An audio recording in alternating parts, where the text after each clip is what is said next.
देख रहे हैं rankers news, presented by Bitewave Industrial Smart City Haridwar.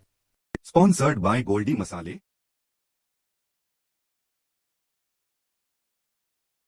Rankers news लगातार समाज में अपनी नैतिक जिम्मेदारी समझते हुए सामाजिक स्तर पर विभिन्न प्रकार के मुद्दे उठाता रहा है। तो वही चाहे विकास का मुद्दों हो या रोजगार का, तो वही नई मुहिम के तहत लोगों के स्वास्थ्य को ध्यान में रखते हुए रैंकर्स न्यूज ने रैंकर्स हेल्थ लाइफ टिप्स कार्यक्रम शुरू किया है, जिसका उद्देश्य स्वस्थ भारत समृद्ध भारत है। क्योंकि आज के समय में लोगों की बदलती जीवन शैली से उनके जीवन में इसका नकारात्मक असर देखने को मिल रहा है, जिसका नतीजा धीरे धीरे इंसान डिप्रेशन में जा अस्वस्थ जीवन जी रहा है। और इसके मुख्य कारणों में बिगड़ती लाइफस्टाइल के साथ साथ कहीं ना कहीं खानपान भी है। तो वही इस मुद्दे पर योगाचार्य रजनीश से खास बातचीत की रैंकर्स न्यूज के एमडी रजत अग्रवाल ने। लोग कैसे स्वस्थ रहें, इसको लेकर रैंकर्स न्यूज एक मुहिम चला रहा है, अभियान चला रहा है। इसी क्रम में आज हमारे साथ जुड़े हैं योगाचार्य योगी रजनीश जी। पहले तो बहुत बहुत स्वागत है रैंकर्स न्यूज में।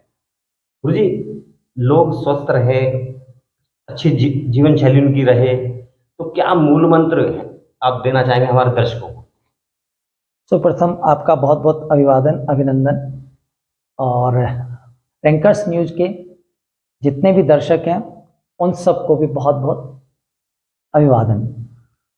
हम योगी रजनीश आज आपके समक्ष, जैसे कि रजत जी ने भी एक बहुत अच्छा प्रश्न किया कि स्वस्थ रहने के लिए क्या मूल मंत्र होना चाहिए।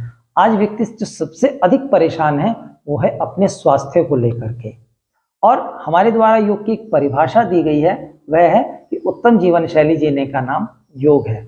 हम अपने आप को कैसे स्वस्थ रख सकते हैं, ये लगभग हम कहें तो 80 से 90% हमारे हाथ में है। बाकी कुछ 10% ऐसी स्थिति परिस्थिति आ जाती है कि जो हमारे वश में नहीं होती हैं, किंतु अधिकतम प्रतिशत हमारे हाथ में है। तो हम क्या कुछ ऐसा करें कि हम अपने आप को स्वस्थ रख सकें। तो एक परफेक्ट लाइफ की यदि बात करें तो उसके लिए हमें क्या चाहिए? स्वस्थ जीवन के लिए यदि हम बात करें तो एक शरीर चाहिए। कैसा? स्वस्थ शरीर चाहिए है। यदि स्वस्थ शरीर होगा तभी हम कुछ बेहतर कर पाएंगे, क्योंकि कहा गया है कि स्वस्थ तन में स्वस्थ मन का निवास होता है। हमारा मन मस्तिष्क बेहतर रहेगा। तो उसके लिए केवल और केवल एक कोई भी माध्यम पर्याप्त नहीं है, उसके लिए बहुत सारे प्रयास करने पड़ते हैं। तो जैसे कि हमें पेट भरना है, तो पेट भरने के लिए केवल रोटी अगर हमें खाने, तो रोटी बनाने के लिए रोटी जब हमारे पास बन के आती है उसके पीछे एक बहुत लंबा प्रोसेस होता है। उस सारे प्रोसेस को फॉलो करके हम अपने पेट को भर पाते हैं। तो स्वस्थ रहने के लिए भी हमें कई सारे प्रकल्पों का प्रयोग करना पड़ता है, कई सारे अलग अलग बिंदुओं के ऊपर काम करना पड़ता है। योगासन उसमें एक काम है। आयुर्वेद उसका एक बहुत सशक्त माध्यम है, क्योंकि कुछ समस्याएं बीमारियां ऐसी होती हैं जो औषधियों का प्रयोग करके हम अपने आप को ठीक रख सकते हैं। और आयुर्वेद की यदि हम बात करें तो आयुर्वेद एक ऐसा हमारे पास साधन है, हमारे ऋषियों मुनियों के द्वारा दिया गया। महर्षि चरक ने हमें ऐसी ऐसी औषधियां और ऐसी ऐसी उनकी उपलब्धियां हैं जो हमें बताई हैं कि जिनके उपयोग से हम अपने आप को बिल्कुल स्वस्थ रख सकते हैं। अब स्थिति अब थोड़ी सी बदली, क्योंकि हम अक्सर कहते हैं कि परिवर्तन प्रकृति का नियम है, और जो हम कहते हैं ये यथार्थ है, क्योंकि धीरे धीरे परिवर्तन आया। और पहला जो समय था, हमें जो औषधियां बहुत सहजता से उपलब्ध हो जाती थी, आज हमारी जनसंख्या भी एक बहुत वृद्धि हो गई है, तो जिसके कारण हम उन औषधियों को भी बिल्कुल सहजता से उपलब्ध नहीं कर पाते हैं। एक परिवेश इतना बदला है कि हम कहीं ना कहीं कंक्रीट का जो जंगल तैयार कर रहे हैं, तो वहां पे कहीं ना कहीं मकान भवन बिल्डिंग्स तैयार होने लगी हैं, तो जंगल खत्म होते जा रहे हैं। तो जहां से हमें औषधियां मिलती थी उनकी कहीं ना कहीं कमी रह गई है। लेकिन उसमें शुद्धता भी देखें अगर जी, वही बिंदु पे हम आ रहे हैं। तो अब वो चीज हमारे पास, पहले लोगों के पास वो कलाएं थी, वो जंगल से जाते थे, चीजें लेकर के आ जाते थे और औषधियों का प्रयोग कर लेते थे। किंतु आज एक बहुत बड़ा परिवर्तन आया है, और आज हम कहीं ना कहीं आलस्य में भी चले गए हैं, यदि हम ये भी कहें तो। किंतु उसके लिए एक हमने छोटा सा प्रयास किया इन सब चीजों को लेकर के।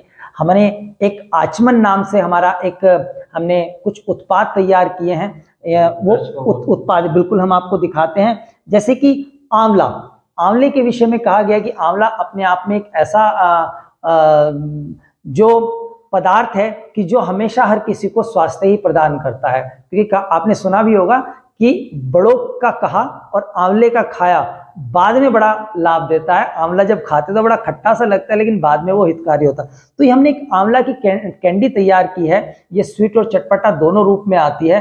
तो आज ये है कि आंवला लाना, खरीदना, काटना, उसको बनाना बड़ा मुश्किल हो जाता। तो ये आंवले की यदि 4 पीस हम खा लेते हैं तो एक आंवले के बराबर हमने खा लिया। एक दिन में एक दिन में अगर सुबह हम केवल 4 पीस भी खा लेते हैं तो एक आंवले की पूर्ति हो जाती है। और आंवले को हम सभी जानते हैं, आंवला विटामिन सी से परिपूर्ण है। इसके अंदर भरपूर मात्रा में आयरन पाया जाता है। भरपूर मात्रा में जो विटामिन सी है वो शरीर के पोषक तत्वों की जो कमियां हैं उनको पूर्ति करता है।